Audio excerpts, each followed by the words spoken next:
இஸ்ரவேல் தேசத்தின் அந்த துறைமுக நகரமாகிய கப்பர்நகூம் வழக்கத்திற்கு மாறான ஒரு பரபரப்பில் விழித்திருந்தது. அது ஒரு சாதாரண காலை நேரம் அல்ல. நகரத்தின் குறுகிய பாதைகள் முதல் அகலமான வீதிகள் வரை எங்கு பார்த்தாலும் ஜனத்திரள்.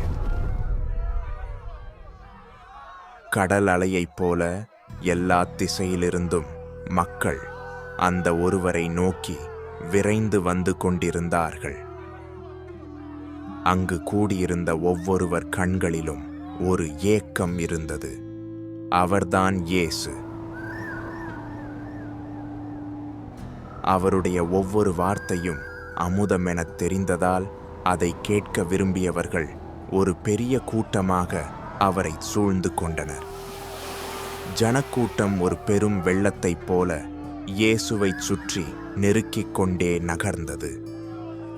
அந்த நெரிசலின் நடுவே தன் மகளுக்காக தவிப்புடன் உதவி கேட்டு வந்த யவீருவின் வீட்டை நோக்கி இயேசு சென்று கொண்டிருந்தார். அங்கு நிலவிய சூழல் மிகவும் அழுத்தமானது. பாதையெங்கும் மனிதத் தலைகள். இயேசுவின் ஒவ்வொரு அடியும் மெதுவாயிருந்தது. அந்த பெரிய கூட்டத்தின் ஓரத்தில் ஒரு உருவம் பெலனற்று போய் சோர்வுடன் நின்று கொண்டிருந்தது. அவள்தான் 12 வருஷங்களாக இரத்தப்போக்கினால் பெரும் பாடுற்றிருந்த ஸ்திரீ. அவள் பெயர் வரலாற்றில் பதியப்படாவிட்டாலும் அவளது வேதனை சொல்ல முடியாத அளவிற்கு ஆழமானது. அந்த நோய் அவளை உடலால் பலவீனப்படுத்தியது. நாளுக்கு நாள் அவள் சக்தி குறைந்தது. நடையிலும் சோர்வு வந்தது. ஒவ்வொரு நாளும் ஒரு போராட்டமாக மாறியது. அந்த நோயிலிருந்து விடுபட தன் ஆஸ்திகளையெல்லாம் விற்று அவள் அநேக வைத்தியர்களை தேடினாள். சிகிச்சை பெற்றாள்.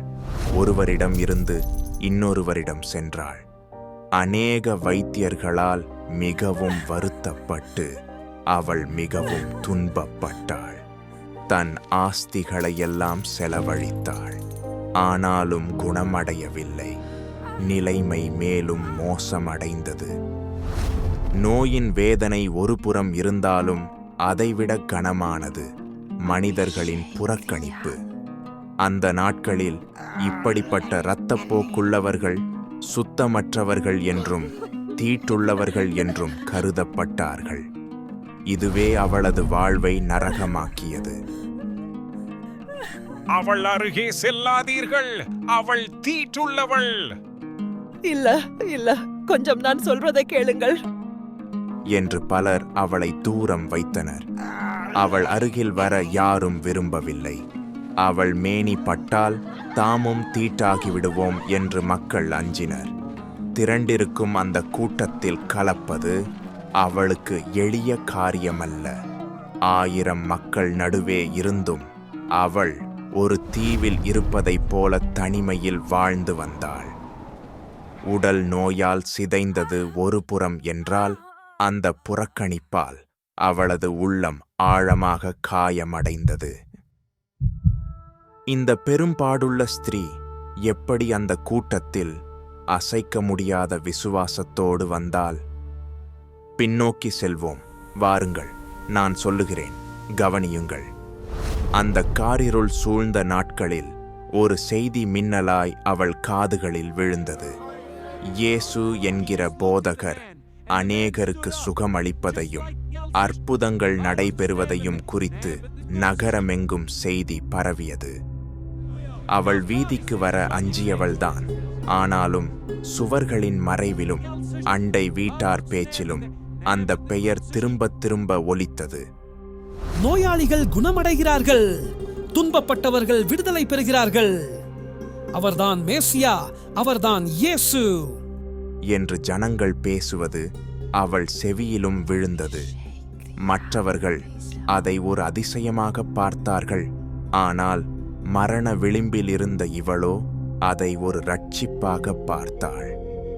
இயேசுவை பற்றிய ஒவ்வொரு வார்த்தையையும் அவள் விசுவாசித்தாள். அந்த விசுவாசத்தின் உறுதி அவள் இருதயத்தில் ஒரு புதிய நம்பிக்கையை மலரச் செய்தது. அவளது காத்திருப்பு வீண் போகவில்லை. அந்த நேரத்தில் இயேசு கப்பர்நகூமுக்கு வந்திருக்கிறார் என்ற செய்தி கேட்டு அவளது உடல் சோர்வையும் மீறி ஒரு புதிய ஆற்றல் அவளுக்குள் பிறந்தது. இதுவே என் கடைசி வாய்ப்பு என்று எண்ணி உடனே அவரை காண விரைந்து வந்தாள். அவள் அங்கே கண்ட காட்சி அவளை திகைக்க வைத்தது. நகர வீதிகள் ஜனத்திரளால் அப்படியே நிரம்பியிருந்தது.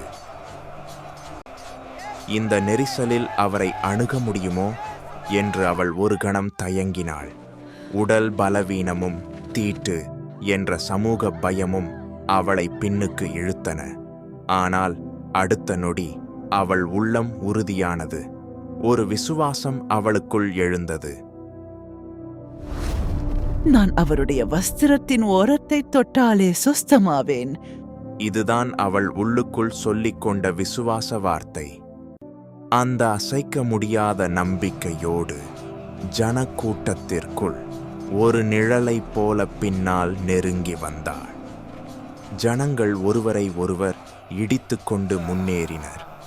அந்த நெரிசலை பயன்படுத்தி கொண்டு யாரும் கவனிக்காதபடி மிக மெதுவாக தன் நடுங்கும் கையை நீட்டி அவர் மேலாடையின் ஓரத்தை தொட்டாள். அடுத்த வினாடி ஒரு மின்சாரம் பாய்வதைப் போல அத்தருணமே அவரிடமிருந்து வல்லமை புறப்பட்டது. 12 ஆண்டுகளாக வராத சுகம், பல்லாயிரம் பணத்தை செலவழித்தும் கிடைக்காத தீர்வு அந்த ஒரே ஒரு நொடி தொடுதலில் நிகழ்ந்தது. உடனே அவளுடைய இரத்தப்போக்கு நின்றது. தன் சரீரத்தில் ஒரு புதிய பெலன் வந்ததையும் தான் முழுமையாக குணமானதையும் அவள் அங்கேயே உணர்ந்தாள். ஆனால் இயேசுவின் நடையில் ஒரு மாற்றம் ஏற்பட்டது. அவர் சட்டென்று அங்கேயே நின்றார். சுற்றியிருந்த சீஷர்களும் ஜனங்களும் திகைத்தனர். அவர் மெதுவாக திரும்பி ஜனக்கூட்டத்தை பார்த்து ஒரு கேள்வியை கேட்டார். என் வஸ்திரங்களை தொட்டது யார்? அந்த கேள்வி அங்கு ஒரு அமைதியை உருவாக்கியது. எல்லாரும் குழப்பத்துடன் ஒருவரையொருவர் பார்த்து கொண்டார்கள்.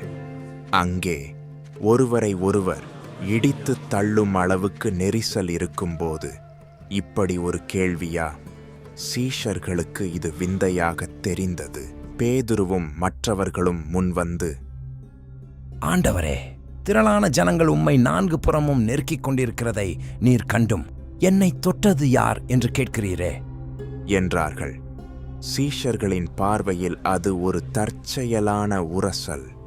ஆனால் கூட்டத்தின் நெரிசலுக்கும் விசுவாசத்தின் தொடுதலுக்கும் உள்ள வித்தியாசத்தை இயேசு அறிந்திருந்தார்.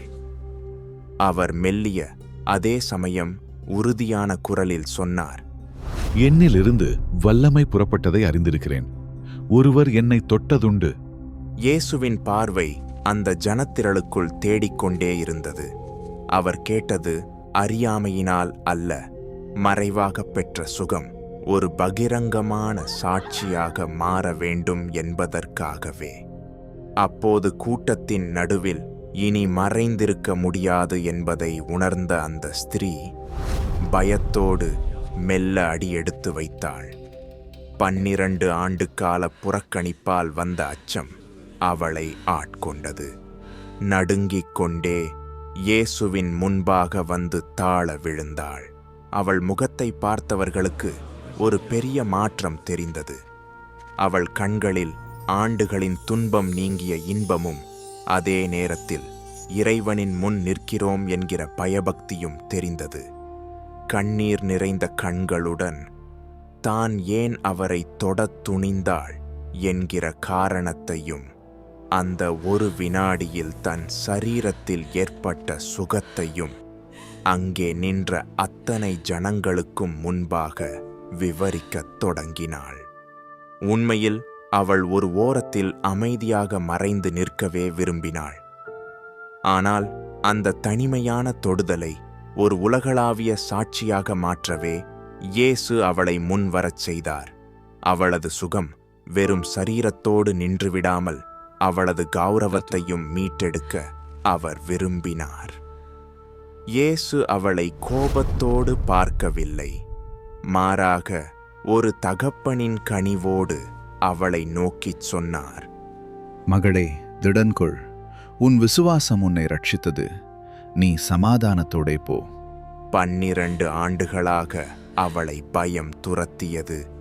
ஆனால் இன்று சமாதானம் அவளை வழிநடத்தியது. அன்பானவர்களே, இயேசுவின் அந்த வார்த்தைகள் அவள் இருதயத்தை நிரப்பின. யாராலும் தர முடியாத சுகத்தை அவள் இலவசமாய் பெற்றாள். 12 ஆண்டுகள் அனுபவித்த துன்பங்கள், நாள்தோறும் நடந்த போராட்டங்கள், அவமானங்கள், புறக்கணிப்புகள், தனிமையின் இருள், இவை எல்லாவற்றிலிருந்தும் அவள் முழுமையான விடுதலை பெற்றாள். கண்ணீர் ஆனந்தமாக மாறியது. பயம் சமாதானமாக மாறியது. அவளது துன்பம் இன்று ஒரு பெரும் சாட்சியாக மாறியது. அவள் தேவனை மகிமைப்படுத்திக் கொண்டே அங்கிருந்து சென்றாள். ஒரு தொடுதல் மட்டுமல்ல, விசுவாசத்தோடு செய்த தொடுதல் மட்டுமே வாழ்வை மாற்றும் என்கிற பாடத்தை அந்த கப்பர்நகூம் ஜனங்களுக்கு இயேசு அன்றே கற்பித்தார். தேவ பிள்ளைகளே, 12 ஆண்டுகள் போராடிய அந்த பெண்ணைப் போலவே நம் வாழ்விலும் தீராத சில போராட்டங்கள் இருக்கலாம். பணத்தாலோ மனிதர்களாலோ தீர்க்க முடியாத பலவீனங்கள் நம்மை வாட்டலாம். ஆனால் அன்று கப்பர்நகூம் வீதியில் நடந்த நம் இயேசு கிறிஸ்து இன்றும் ஜீவிக்கிறார். அவர் உங்களை கூட்டத்தோடு கூட்டமாக பார்ப்பதில்லை. உங்கள் தனிப்பட்ட விசுவாசத்தை தேடுகிறார். யாராவது உதவ மாட்டார்களா என்று ஏங்குவதை விட்டுவிட்டு, இயேசு ஒருவரே என் வாழ்வை மாற்றுவார் என்று விசுவாசத்தோடு அவர் பாதம் சேருங்கள்.